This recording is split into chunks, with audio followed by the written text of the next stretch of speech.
So let's begin. Yes, hello, my name is Louise Persson.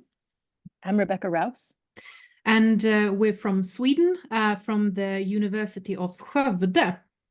And in this talk, we will share with you some of the thoughts we have regarding a course in moral philosophy for game storytelling and why we decided to introduce the course in our game writing program to begin with. So at University of Skövde, we have worked with computer game development for more than 20 years. Until 2021, we had never had a dedicated course about moral philosophy in game development, and yet all students are expected to talk about societal and ethical aspects to games and game development. The students have long been interested in discussing morality, and many have focused their thesis work on morality.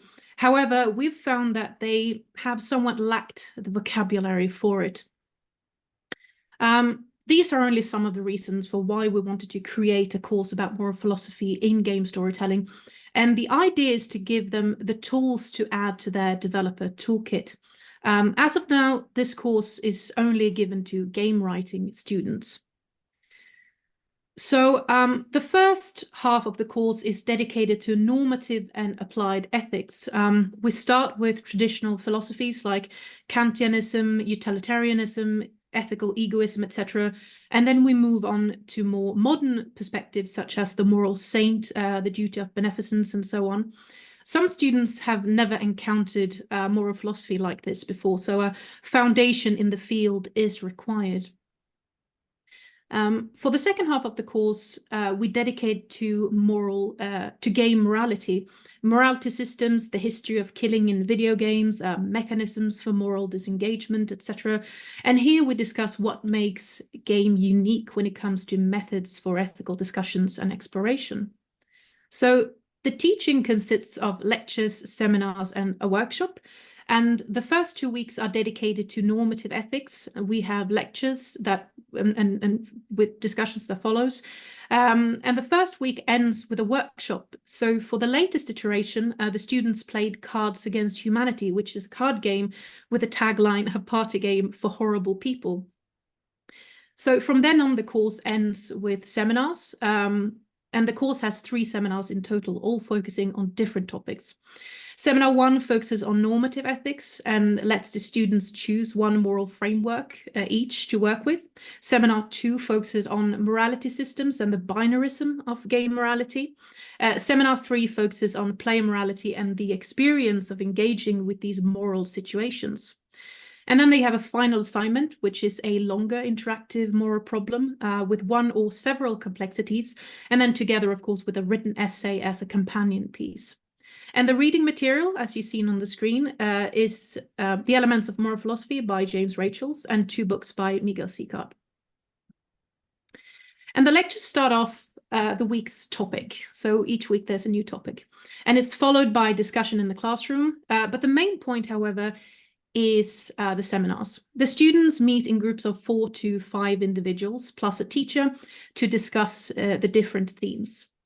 They each present an interactive moral problem or a situation in every seminar. It could be a video game, it could be a board game, a card game, a hypertext, etc. The important thing is that it's interactive. And then they discuss each other's games. And the students are all allowed, of course, to speak their minds if they want to, but the main focus is on the different themes from the point of view of an established moral framework. So this makes it easier for students to participate in discussions about difficult and sensitive topics because it's not their morality being presented, but their understanding of certain frameworks. The final assignment in the course is for them to individually discuss and reflect upon their work and what they've learned in the course. So we have a few examples to share with you from students, and this first one is what we call the Universal Cure. So this is a game in Swedish. It's made in a software called Twine, and this displays the contradictions of the Kantian framework. So in short strokes, this text tells you that you're working at an innovative pharmaceutical company and you're having a conversation with your supervisor about your performance at work.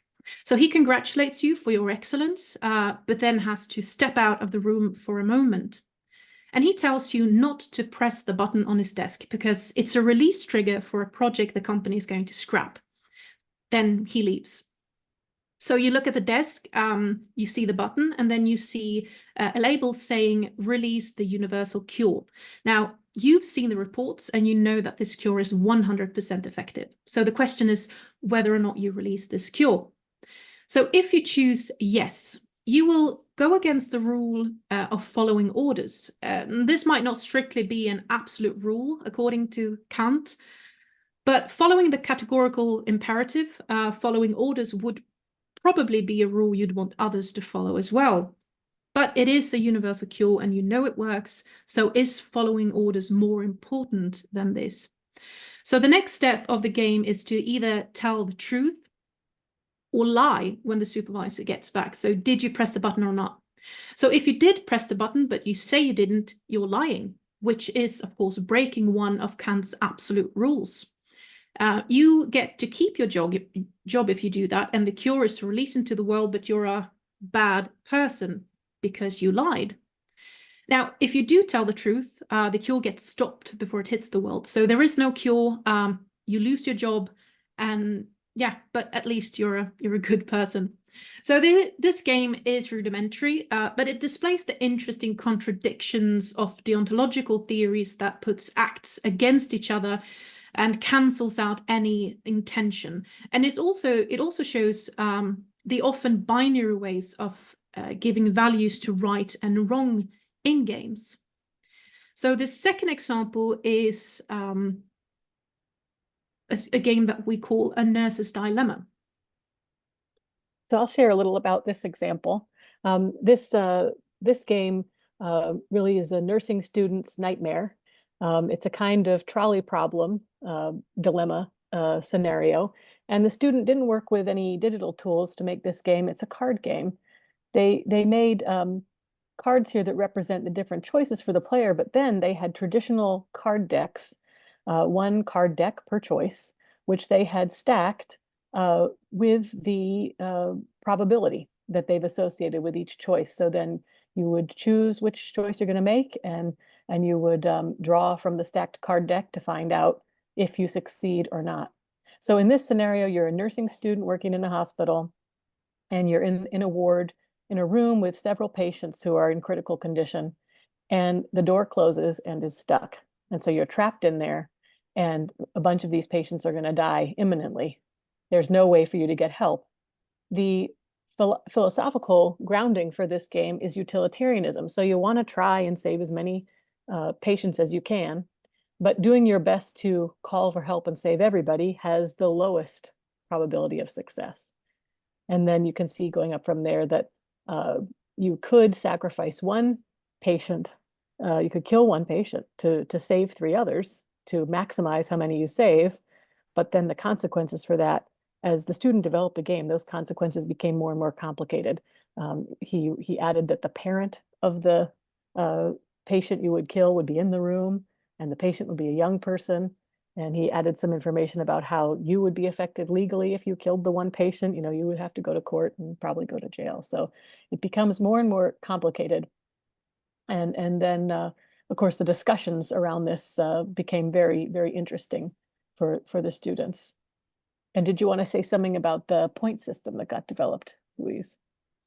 Well, yes. So in this, since you're a nurse in training or a doctor in training, there is sort of a system that says that you cannot go under 50 points, and you start with 100 points, and you get 10 points for each saved patient, but you get minus 10 points for each lost patient. So if you lose all 5 of them, I mean, probably you'll still be at 50. So it's not really that balanced. But the idea is that there is a point system. So this could be considered as a real dilemma, given that no option is really better than the other. Someone is likely going to die, and it's up to you to choose who gets the chance to survive. And here it's a game of chance, but by adding or subtracting points, it also becomes something else. It becomes a test or a tool for measurement. Do you have what it takes to become a doctor? Are you able to make the difficult decisions? And that really leads us into our third example, which is game that we call work culture. So this game was also made in Twine, and in Swedish. And there's an interesting background to this game. The student that made this game had done some research in a prior degree in sociology, an interview study comparing work culture in Sweden with work culture in Japan. And those are two very interesting work cultures to compare because they are so different. Work culture in Sweden really emphasizes work-life balance and care for the wellness of the worker. And work culture in Japan really emphasizes achievement and working to rise to the top. So there's a real difference. And so in this narrative game in Twine, you play the part of a Swedish person going to work in Japan in a Japanese company. And this game is based on the moral philosophy of relativism. So the choices that you make in this game don't kind of perhaps judge you in the same clear-cut way that you find in the games that were based on Kantianism or utilitarianism or virtue ethics. But they do have these kind of more natural consequences that continue to present the difference in viewpoints in these different relative philosophies about work culture. And the game starts out kind of low stakes, where the clock strikes 5 at your first day of work, and in Sweden everyone would go home, but you are surprised and look around to see that all your Japanese colleagues just continue working. And so you have to decide if you're going to leave or stay. And if you leave, you feel comfortable in your Swedish identity and the choice you made, but your colleagues give you some dirty looks.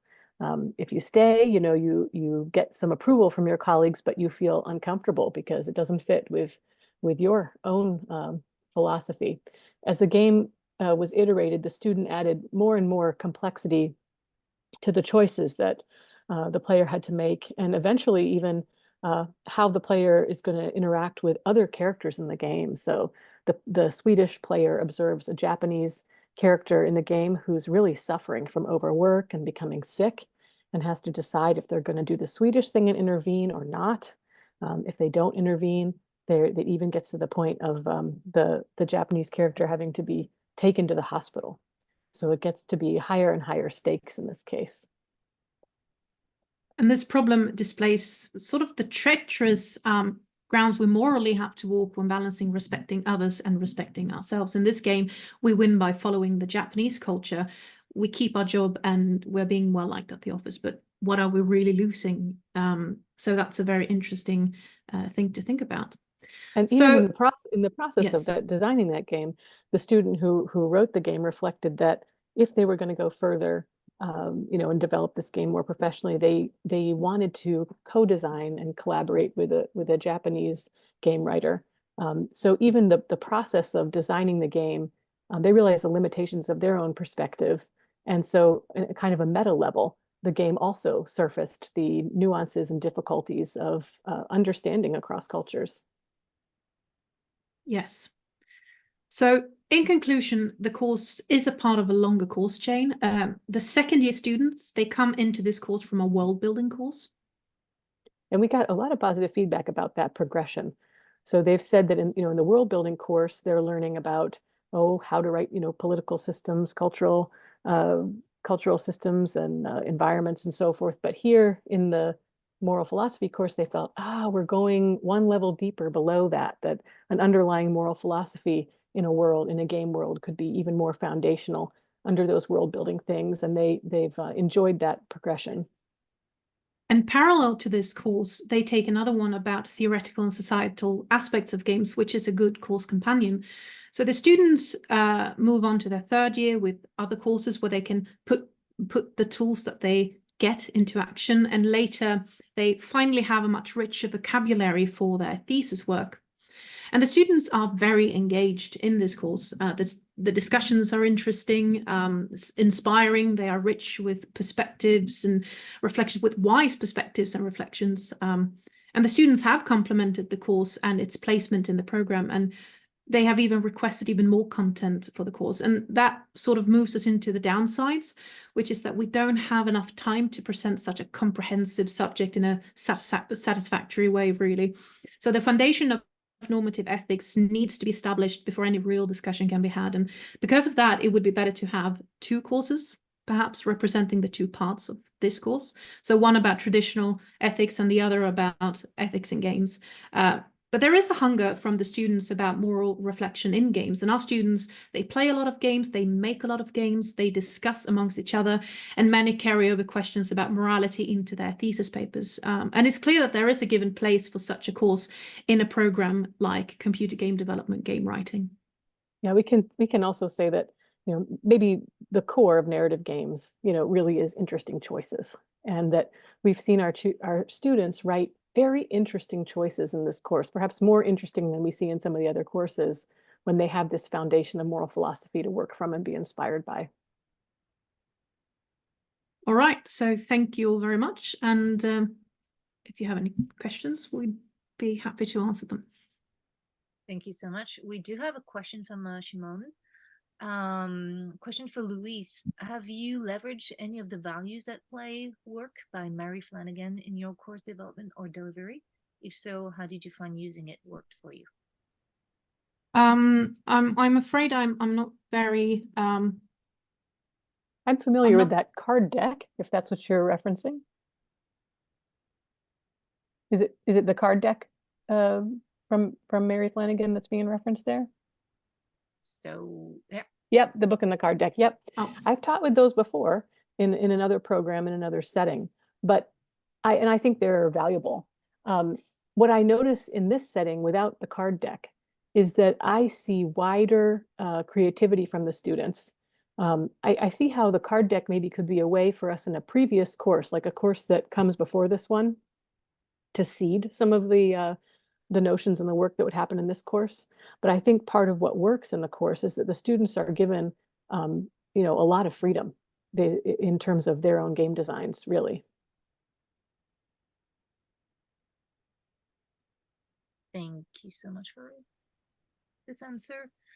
I'm taking a look at the Q&A. I do not see any more questions. Do we have questions in the chat?